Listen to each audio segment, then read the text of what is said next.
Welcome to Chronicles of Old Singapore. This is Dr. Lokesh, the people's historian, and I speak to people on their memories of Singapore before it became a global city. Do like the video and subscribe for future episodes. This will help the channel a lot. Very happy to have with me today someone whom I work with, a fine historian as well, John Solomon. Morning, John. How are you?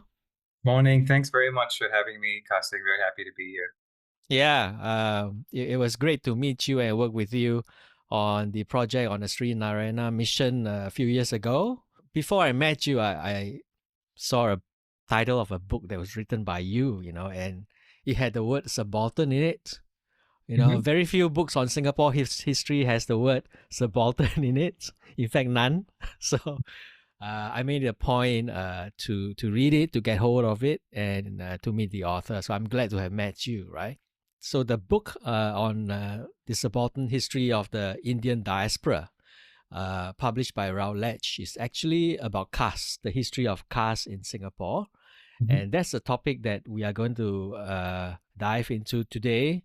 This is a topic that I think very few Singaporeans know about. I'm not even sure if the Indians in Singapore know very much about it, because it's kind of assumed that caste doesn't exist in Singapore, right? But it did, and it has a history, and there's a history of reform trying to get rid of it. So that's the topic that we are dealing with today.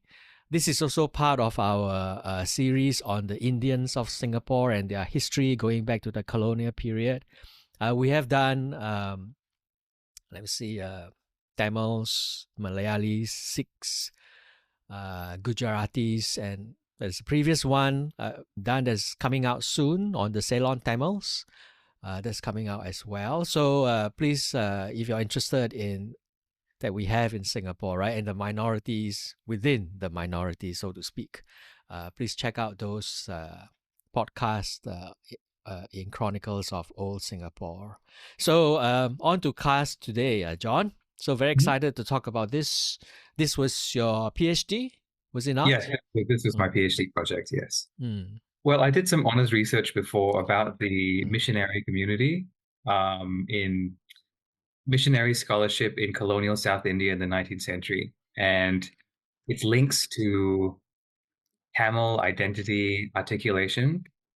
How a lot of colonial ethnography, colonial linguistics, colonial knowledge production basically was really shaped and influenced identity discourses in the south of India. And some of this mm, involved anti-caste movements, untouchability, and things like that. So I became very interested mm, in that mm. community specifically after learning more about them.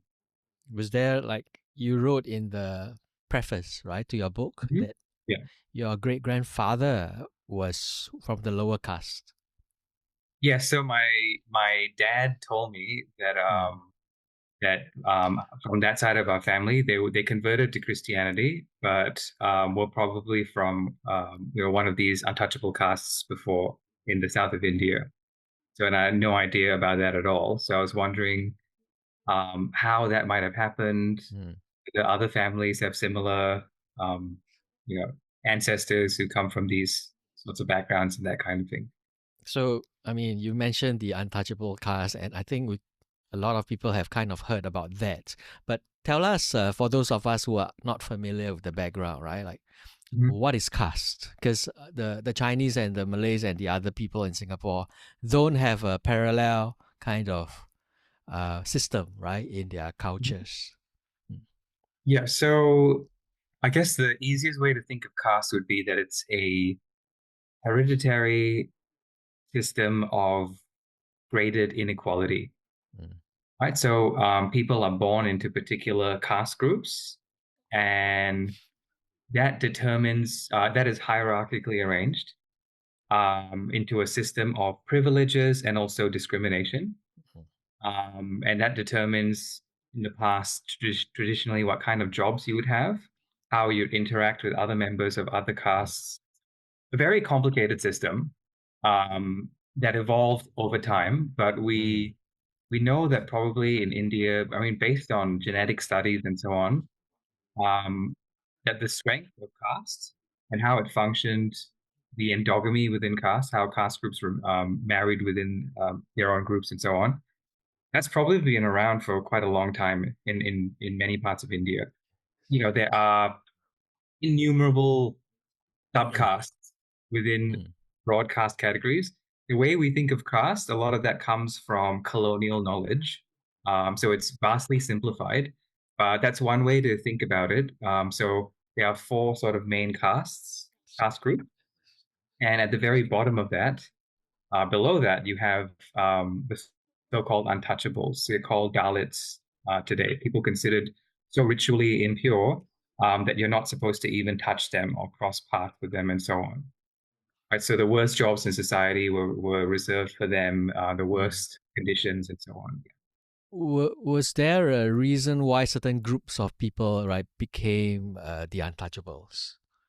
There are many theories for it. Mm, It is just a very, because it's hereditary, this has come about over a very long period of time. mm, So colonial scholars had many, many different theories about it. One of the theories was that the untouchables were the original inhabitants, the Aboriginal inhabitants of India, mm. who were pushed to the fringes of society by successive waves of migration in Indian history. Wow.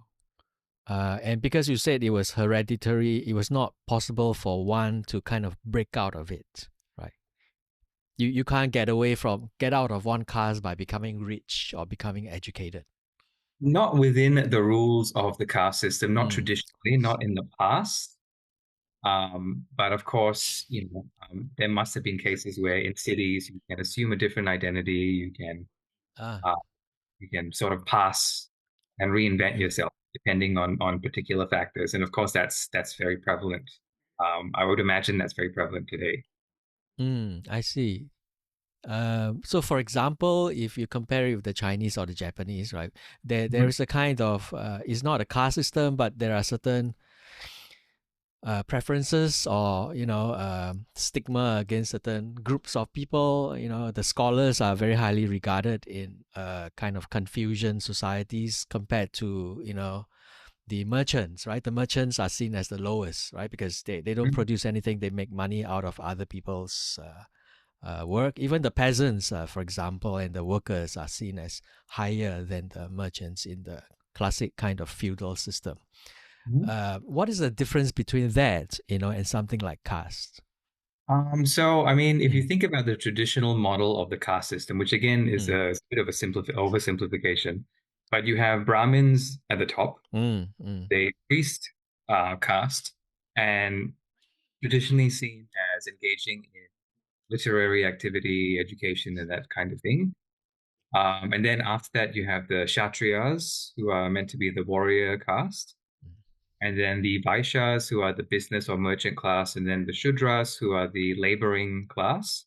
And then beneath that, you have the Untouchables. So, in terms of how it's different from, say, Chinese classes, I guess it's much more rigid, and your job doesn't determine your caste. Your caste determines your job. In the past, the Japanese also have untouchables as well. mm, There's mm, the Burakumin, who in many ways were like the untouchables of India. That's interesting. Yeah.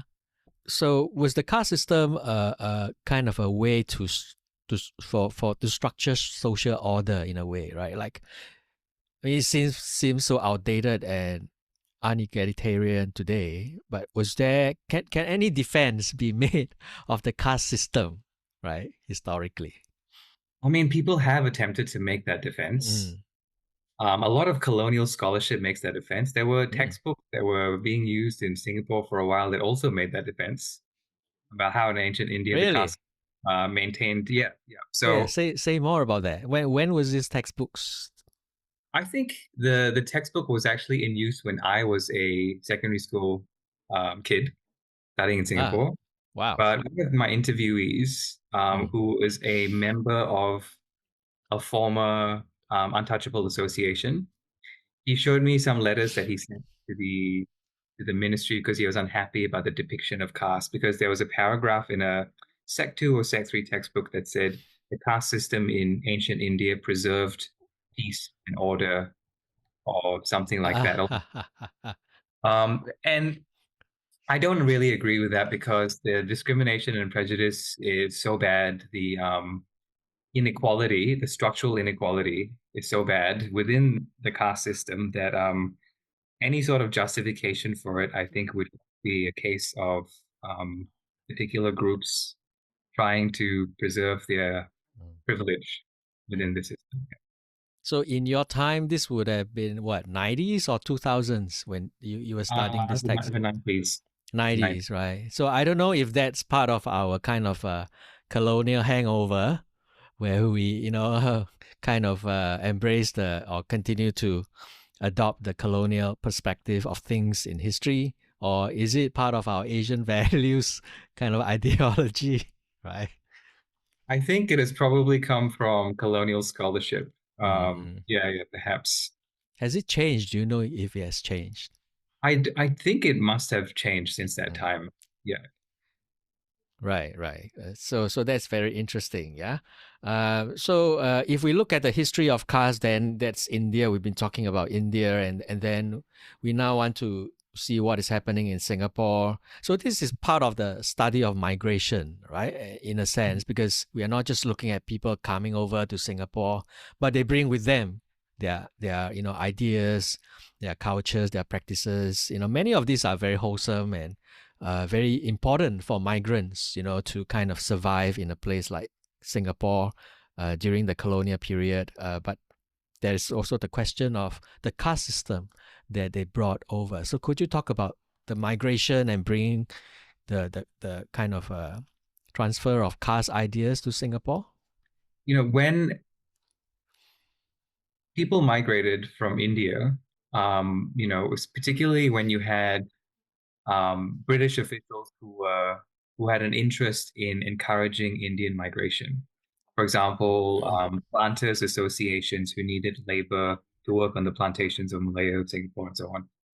One of the arguments that they would make to appeal for this and to appeal for government support was that lower caste people who migrated would be emancipated because they would enter into a new society in which they did not suffer from caste prejudice. But what actually happened was that when people came over, they simply replicated caste. And one of the reasons why this happened, why people didn't go overseas and just simply reinvent their identities, was that you had circular migration.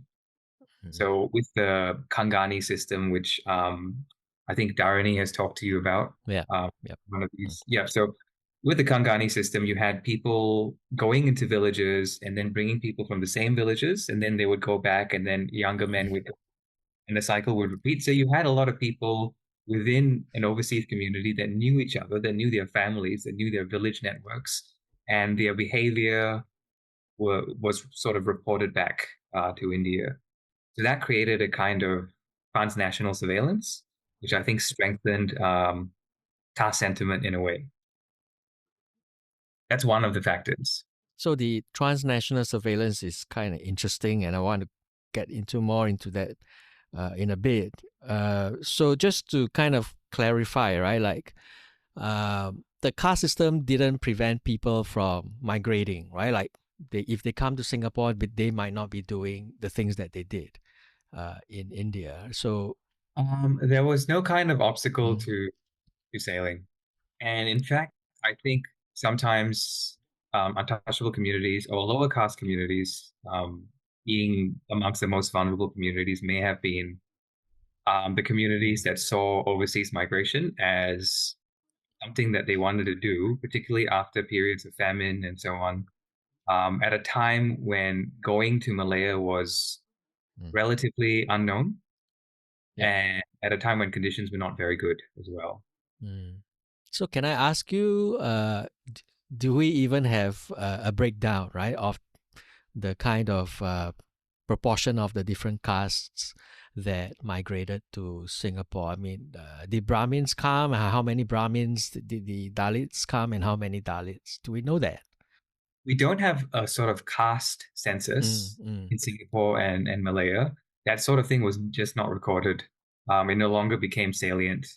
mm, but some of that was recorded in the ports that from which these people were leaving from and boarding ships from mm, southern India.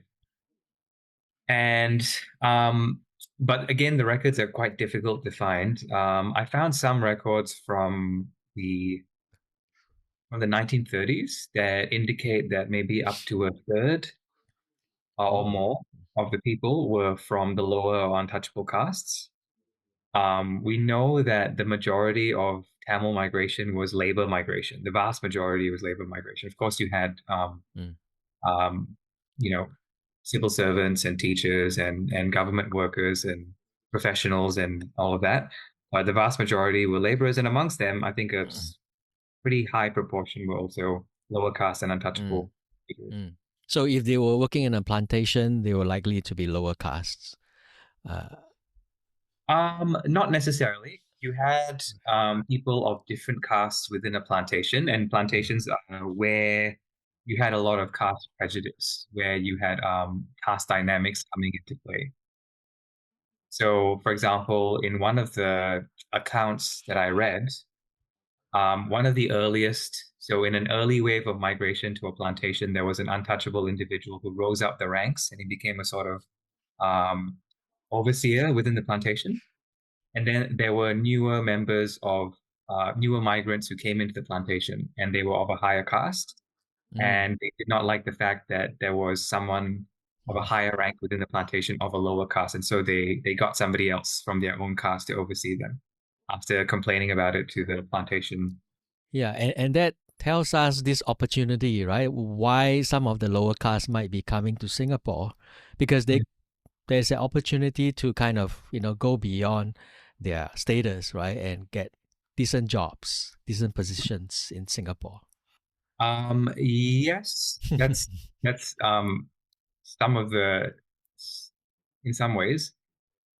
I mean, the plantations in Malaya were very much a sort of closed community, right? So, but in Singapore, especially in the urban environment, Mm, it was a very different environment there. So, a lot of the people from untouchable communities took up works in the public works department, mm, and you had different roles in the public works department. One of these roles was public cleansing.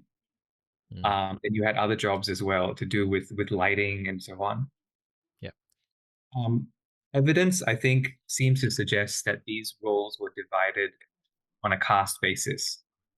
But I don't think it was British policy to ask someone what your caste is and then assign them that role. I think this was something that migrants sought out Mm, themselves. mm, mm. I think there, even then, that idea where you have intercaste dynamics coming into play might have played a big role in that.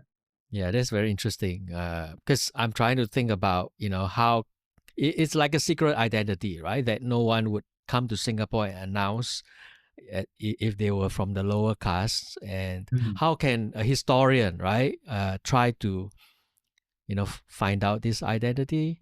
So the other thing that we were talking about when we were doing the Sri Narayana mission project was, can we tell by the names of the people? In some Mm, cases, you might be able to determine that you can for higher costs. That's relatively easier. mm, You can tell someone's from a higher caste from the caste name. So with other individuals, it's harder to tell. mm, And there was also a movement to get rid of caste names in the 30s, starting from the 30s. mm. So it's difficult to tell in that regard. But in terms of finding out about incidents, so on, there are actually quite a few reports in old newspapers that discuss caste conflicts with individuals and legal cases involving caste conflicts and things like that. So yeah, I found that as a Chinese, I found that very fascinating about the higher caste. So what were some of the names that if you were from the higher caste would tell you that right away, even if you don't announce it? You mean some The surnames tell you that surnames, right? Family names, yeah.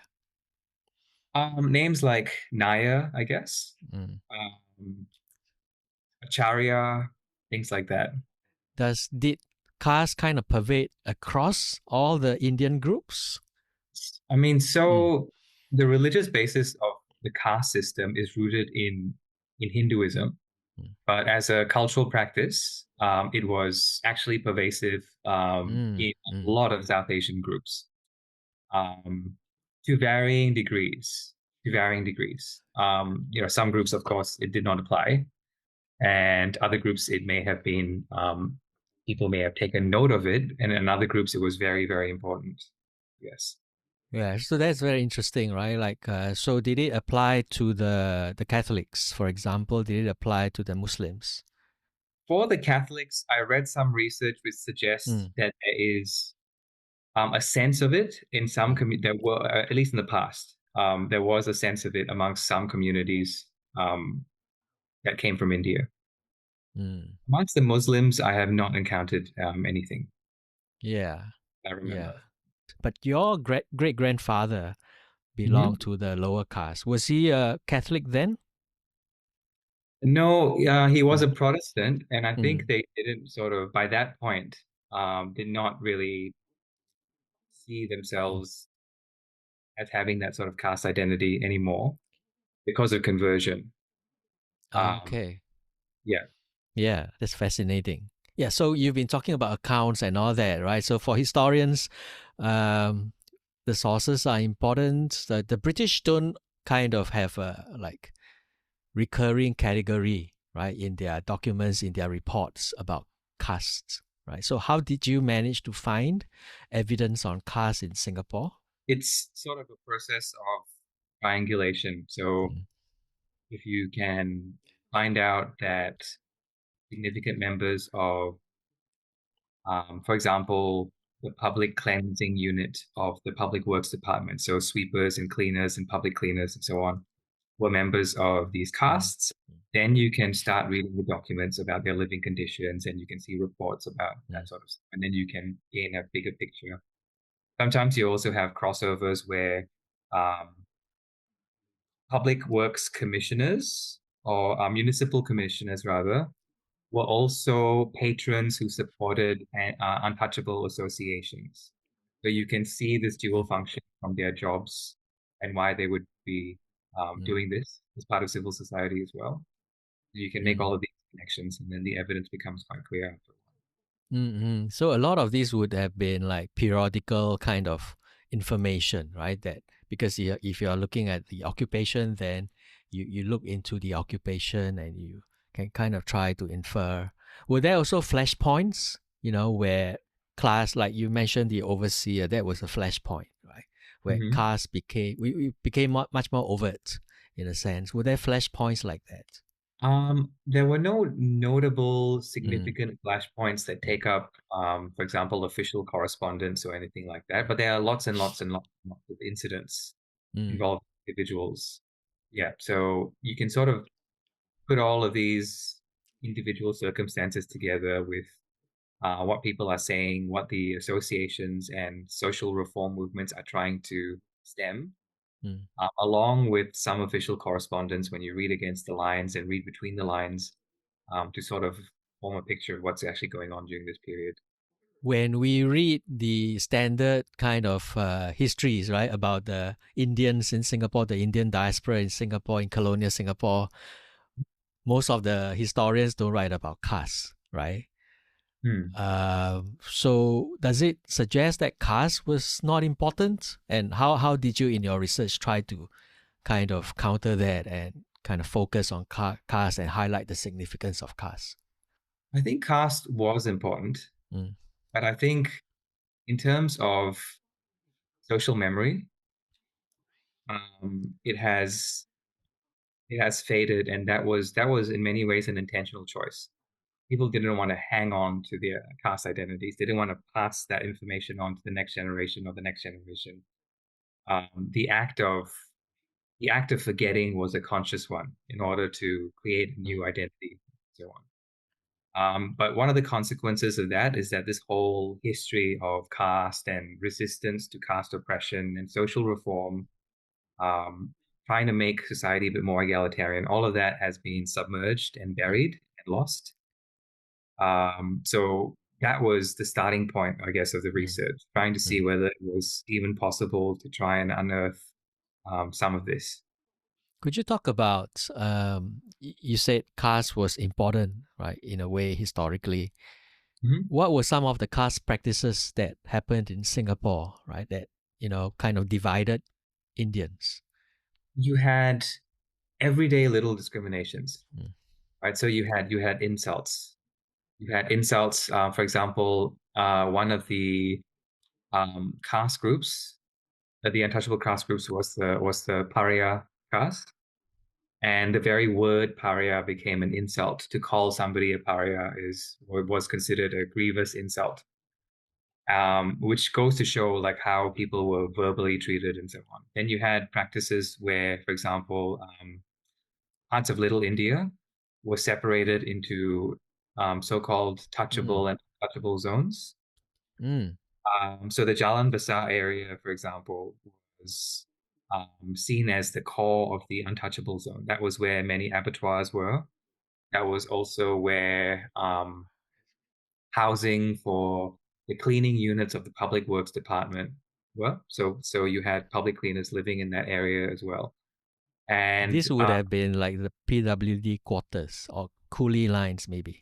yes, yes, Ah, right. that's right. Yep, Wow. yep. Wow. So like Yeah. along Lorong Lalat and so Mm. on, which I think they've changed the name to Jalan Bersih or something.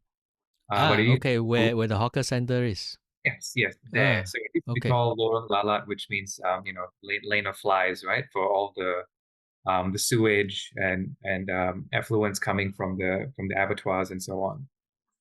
So you had actually had zones. You had Mm, Chinese coffee shops in which untouchables were not allowed to enter, at the behest of higher caste patrons who would enforce these rules. So if you were untouchable and you wanted to get coffee from a coffee shop, you would have to use a condensed milk can and you have to stand outside and order it and then drink it on the street. You wouldn't be able to go inside and sit inside. that right. That straight away kind of reminds me of the color bar, right, in colonial Mm, Singapore. Some places where certain, I mean, non-British, non-European cannot enter, but here you're talking about caste, yes. Yeah, right? yeah. And And the kind of, because it's a business, the Chinese shopkeepers and coffee shop owners would abide by it, would kind of enforce it by default. yes, they would kind of enforce it by Mm, default.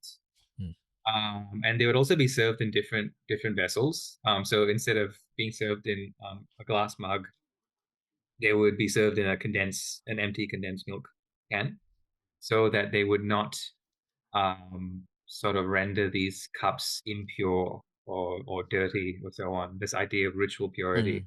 Because of that, they Yeah. were also not allowed in temples. You couldn't enter a Hindu temple. You had to have your own makeshift shrine and so on. It was only after the war that people of all castes were able to enter Hindu temples. So Wow. these are just some of the forms of discrimination that existed. There was, of course, occupational pressure, things like that.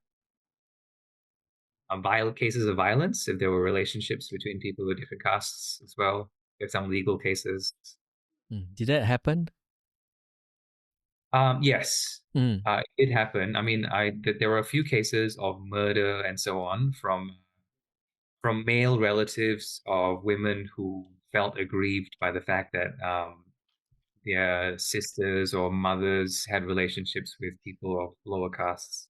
Wow. The thing about temples is quite stunning to me, right? Like, I mean, the previous podcast on the Indian communities is like the Hindu temple was, kind of a place of a community space, and not just a place of worship, but a community space, right? But there were certain people, certain castes who were kind of barred from the temples.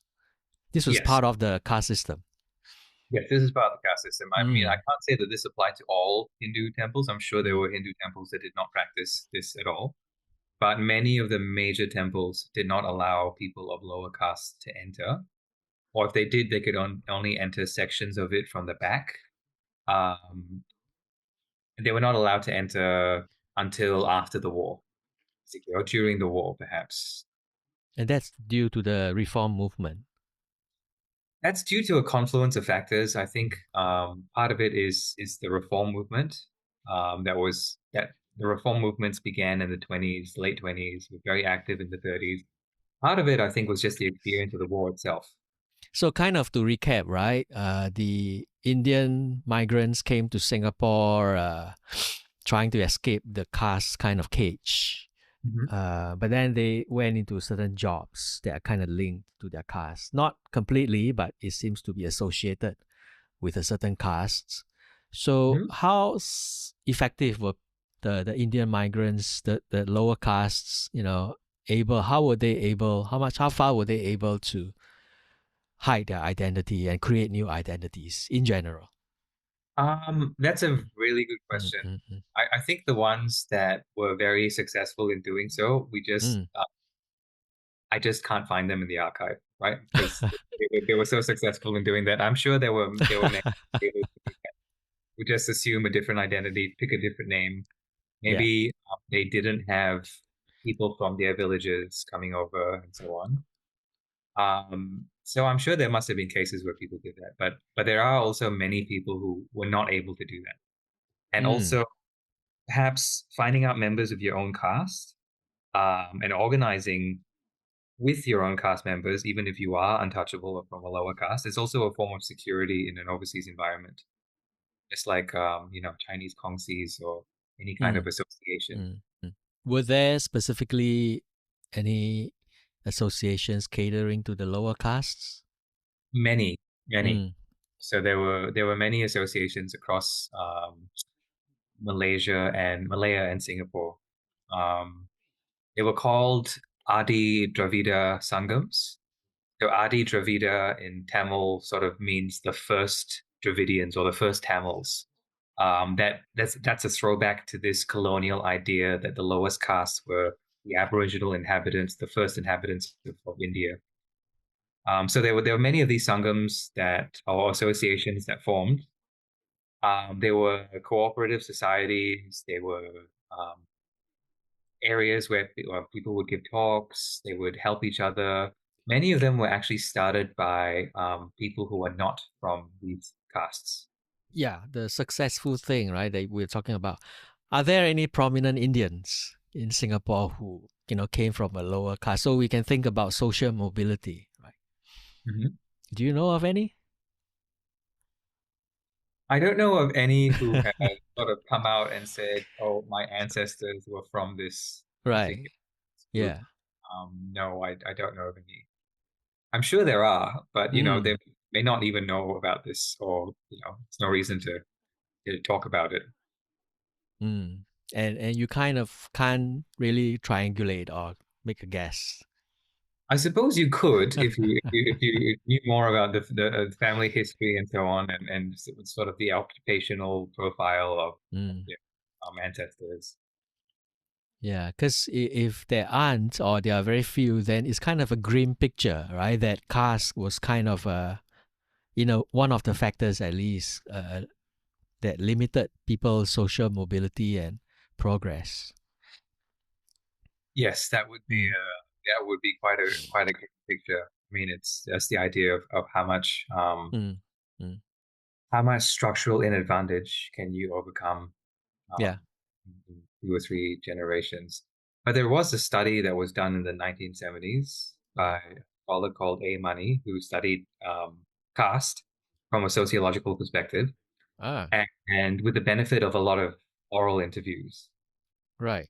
And a lot of his interviewees, if I remember correctly, were talking about how in the 70s um, they didn't really care about caste so much of their children's partners, even if they were from the lowest castes, if they had a good job and were making um, good bank. Let's talk about the reform movements. How did they come about and what was their purpose? Yep. So as you know, Mm. associational life was a really important part of the early 20th century Singapore and Malaya for various reasons. And a lot of these associations were social reform movements. amongst the various communities, were self-help movements, were cooperative societies. So in terms of the Indian social reform movements, so you had these Adi Dravida Sangams that I talked about that started off Mm. just being these cooperative societies, where people from a particular caste, and then you had the Indian Association, right, which Mm. was a Yes. it started off being, well, it was an elite association, um, and it was basically Indian elites wanted to have a parallel to a European style sports club. But then later on in the 20s, 30s, some members decided that it needed to have a better mission, Yeah. more socially conscious mission. So some social reform, well, at least some attempts at social reform and helping laboring communities came from there. Then you had Gandhian movements, so organizations that were influenced by um, Gandhi's philosophy and so on. So notable people from India who were um, followers of Gandhi came and set up social reform movements as well. Mm. And another really, really important plank of that was the Dravidian movement. Yeah.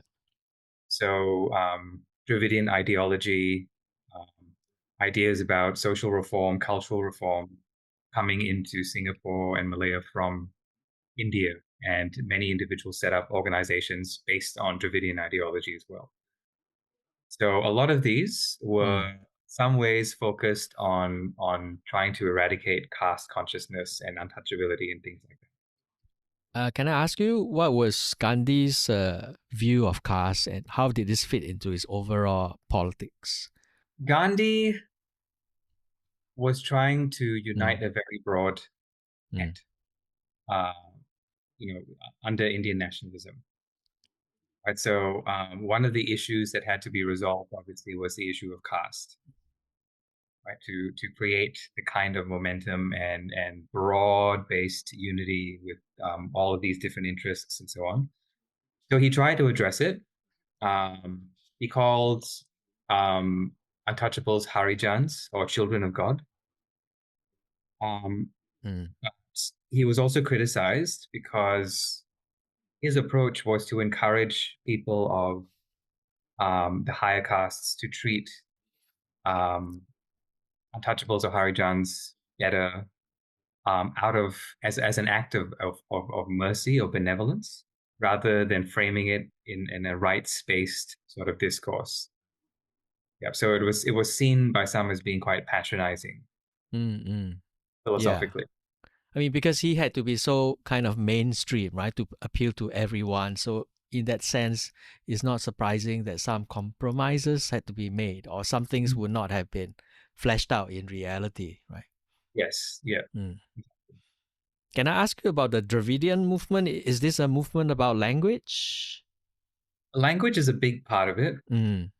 So there's a big focus on the Tamil language, Mm. but the whole idea of language is linked to so many other ideas, of culture, of history, and things like that. Right. So the whole Dravidian movement is linked to many different strands in history. It's linked to an anti-Brahmanism during the colonial period, where the high caste, but not the highest caste, which were the Brahmins, were competing for Mm. jobs and government positions and benefits from the government. So there's a lot of anti-Brahmin sentiment in that regard.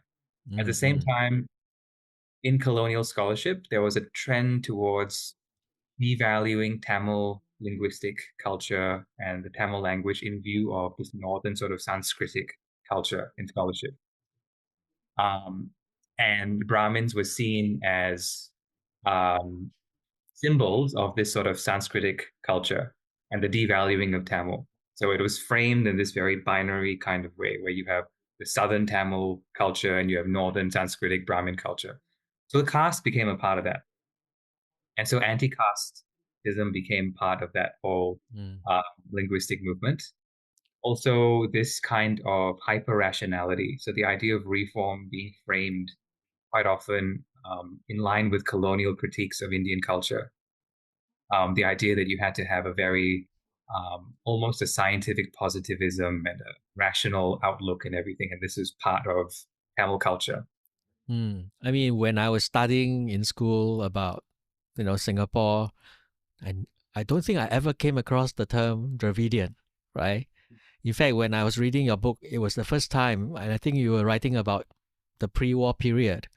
This was the first time I came across. Why is it that the history of this Dravidian movement and maybe the other kind of movements as well has not featured in our school curriculum?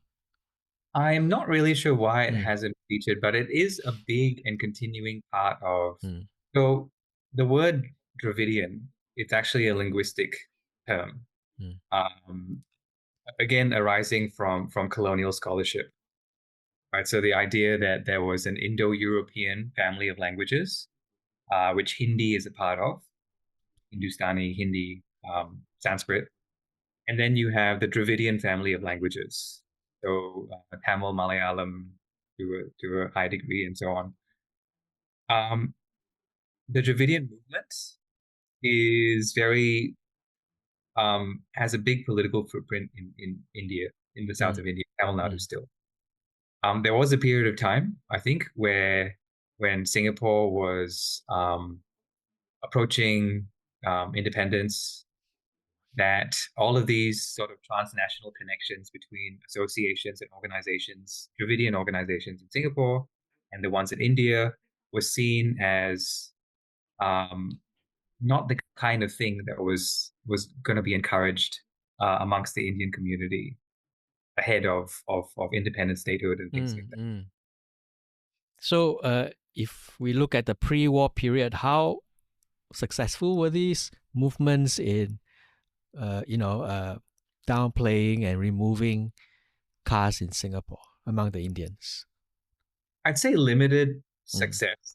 There were lots of like highly visible things that they would do. For example, they would go into the coffee shops and they would mm, demand that some of these coffee shop owners start serving everyone in glassware, things like that. They would conduct temperance campaigns against alcoholism, mm, toddy.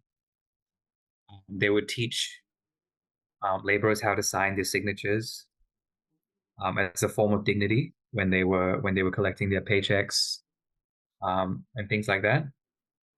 In terms of actually changing attitudes, I'm sure they had some success through plays and talks and things like that, and through the spread of later on cinema and all of that stuff becomes very important as well. But in the 30s, mm. a lot of these ideas are being disseminated through newspapers, um, through talks, through events that are held and things like that. Plays as well. So what you're saying is that in general, is caste was too deep seated in a sense, and people kept practicing it in general. The mainstream continued to practice it. They didn't get manage to get rid of it in Mm, 1930s. I think they definitely made inroads, and this sort of thinking, this ideology, it took a while to spread, but it started in the 1930s. But mm, yes, I think caste continued mm, mm. on until after the war.